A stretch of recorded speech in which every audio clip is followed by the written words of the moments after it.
Metro রেলের একই বাঁকের pillar থেকে এড়িয়ে দুইবার বেয়ারিং প্যাড খুলে পড়েছে। ফলে নির্মাণ কাজের মান নিয়ে প্রশ্ন উঠেছে। একজন বিশেষজ্ঞ বলছেন, নির্মাণ ত্রুটির কারণেই এই দুর্ঘটনা হতে পারে। তাই সব পিলারের ২৫০০-এর মতো প্যাড পরীক্ষা করার পরামর্শ দিয়েছেন তিনি। আরও জানাচ্ছেন মোহন ইসলাম।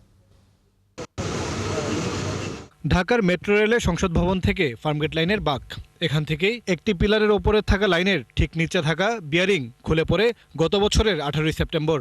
এক বছর ঘুরতে না ঘুরতেই একই বাঁকের আরেকটি পিলার থেকে খুলে পড়ল বিয়ারিং প্যাড। এতে মারা যান একজন পথচারী। পিলার ও ভায়াডাক্টের সংযোগস্থলে বিয়ারিং প্যাডগুলো বসানোর জন্য ভিত্তি আছে, যাতে পিলার ও ভায়াডাক্টের চাপে তা আটকে থাকে। তবে কিভাবে এই দুই পিলারের বিয়ারিং পড়ল? প্রকৌশল বিশ্ববিদ্যালয়ের শিক্ষক ডক্টর হাদিউজ্জামান মনে করেন, এতে নকশাগত ত্রুটি আছে। এখানে নকশাগত ত্রুটি আছে, কারণ যেহেতু এটা অনেকটা কার্ভের মধ্যে বেয়ারিং প্যাড বসে আছে, এটা স্ট্রেট সেগমেন্টের সাথে কিন্তু মিলানো যাবে না। সেখানে বেয়ারিং প্যাড ধরে রাখার জন্য যে গাইডিং পোস্ট দেওয়ার কথা সেটা দিয়েছে কিনা, রেস্টেইন করার মেকানিজম ছিল কিনা, সেটা অডিট করে থাকা দরকার আছে। মেট্রো রেলে ৬২০টি পিলারে ২৪৮০টি বিয়ারিং প্যাড রয়েছে। এর সবগুলোই পরীক্ষা করে দেখতে হবে বলে মনে করেন হাদিউজ্জামান। মেট্রো রেলের বিশেষ করে কার্ভ সেকশনে যে বেয়ারিং প্যাডগুলি আছে, প্রত্যেকটাই আসলে ঠিক জায়গা মতন আছে কিনা সেটা দেখতে হবে। নকশায় যদি ত্রুটি থাকে সেটা তো আসলে কারেকশন করতে হবে।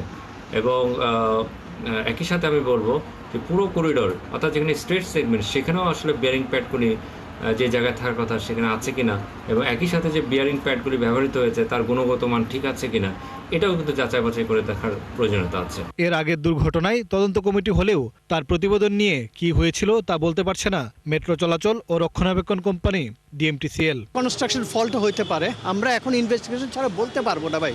ইঞ্জিনিয়ারিং সলিউশনও হইতে পারে এটা। বিশেষজ্ঞরা বলছেন, বারবার এরকম দুর্ঘটনা হয়তো গুরুতর কোনো ত্রুটিরই ইঙ্গিত দিচ্ছে। মোহন ইসলাম, ৭১, ঢাকা।